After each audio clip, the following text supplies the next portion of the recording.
ओम शांति। आप लोगों ने ये लाइन ज़रूर सुनी होगी कि रूल योर माइंड और else it will rule you.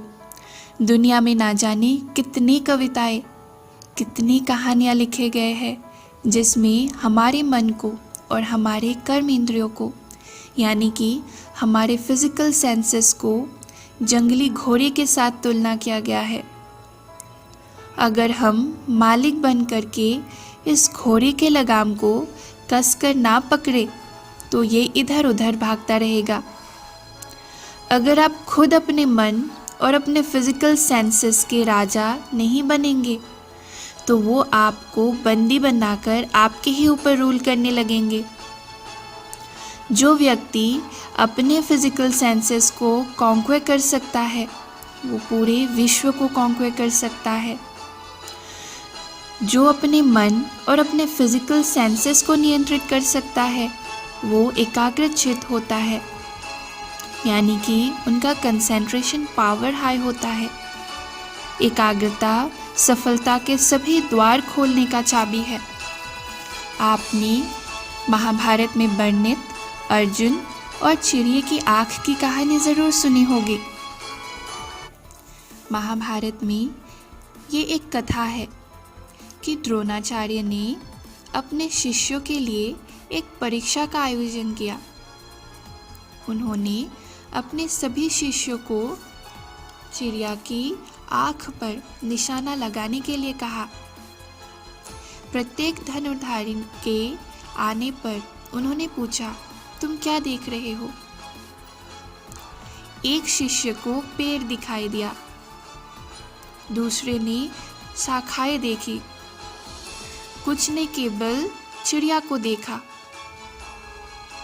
इस प्रकार भिन्न उत्तर प्राप्त हुए।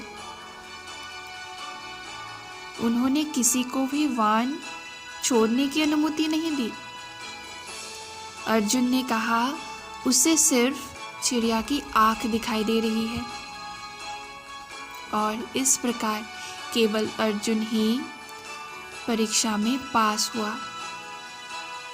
केवल अर्जुन ही निशाना लगा पाया।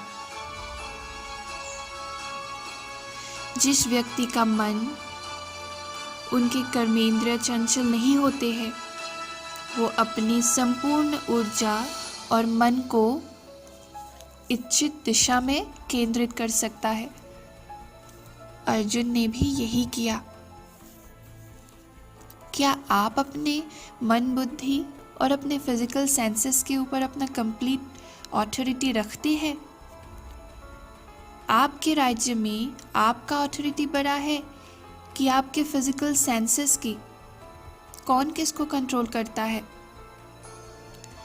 आपने कहा स्टॉप तो वो स्टॉप होते हैं? आपका ऑर्डर मानते हैं? जरा सोचिए, अगर कोई राजा अपने मंत्री और उपमंत्री तथा प्रजा को कोई ऑर्डर करे और उनके राज्य का कोई भी उनका ऑर्डर फॉलो ना करे तो क्या आप उनको एक पावरफुल राजा मानेंगे? नहीं ना। लेकिन आज हम देखते हैं कि हमारे अपने कर्मेंद्रियों के ऊपर हमारा कोई कंट्रोल नहीं रहा। हमें पता है कि कौन सी चीज़ हमें नहीं खाना चाहिए, फिर भी खाते हैं। जो चीज़ें हमारे लिए हानिकारक है हम वो भी सुनते हैं और वो भी देखते हैं। हमें पता है कि ये हमारा कोई काम का नहीं है, फिर भी करते हैं। हम अक्सर कहते हैं कि हमें बोलना नहीं चाहिए था, लेकिन मुख से निकल गया। हमें हाथ उठाना नहीं चाहिए था, लेकिन हाथ उठ गया। यानी कि हमें अपने ही ऊपर कंट्रोल नहीं है। हमें अभी इस घोड़े को ट्रेन करना है। हमें अपने आप को इतना स्किल्ड, इतना एक्सपर्ट बनाना है कि हम उस घोड़े को वापस प्यार से गाइड करके अपने ट्रैक पर ला पाए।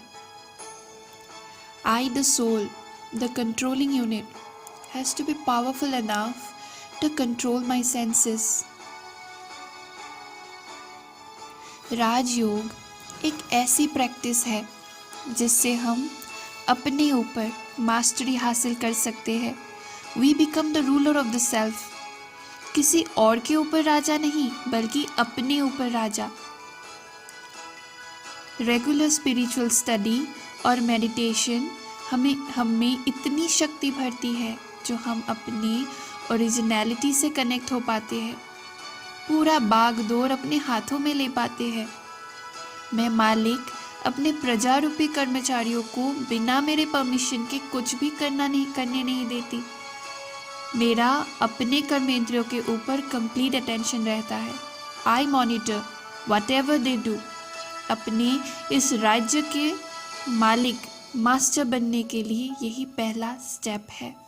ओम शांति.